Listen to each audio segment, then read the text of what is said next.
ছোটবেলায় তার বাবাকে হত্যা করা হয়, নিজের গোত্র তাকে ত্যাগ করে, পরিবার সহ তাকে মরুভূমির মতো কঠিন জীবনে বেঁচে থাকতে হয়। খাবার ছিল না, নিরাপত্তা ছিল না। একদিন তো নিজের ভাইকেই হত্যা করতে বাধ্য হয় সে, শুধু বেঁচে থাকার জন্য। ছোট ছোট গোষ্ঠীকে একত্র করে তৈরি করে এক অপ্রতিরোধ্য বাহিনী। তার যুদ্ধ কৌশল ছিল এতটাই ভয়ঙ্কর, ঘোড়ার পিঠে বসেই ঝড়ের গতিতে আক্রমণ, আর শত্রুরা বুঝে ওঠার আগেই সব শেষ।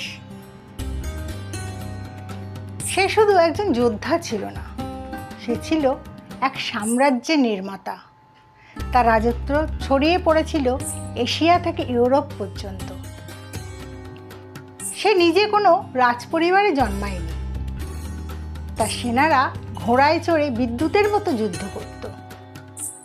তার তৈরি সাম্রাজ্য ইতিহাসের সবচেয়ে বড় স্থল সাম্রাজ্য। তার আসল নামটা কিন্তু অন্য ছিল, যেটা অনেকেই জানে না। তার শাসনে সিল্ক রোড আরও নিরাপদ হয়ে ওঠে।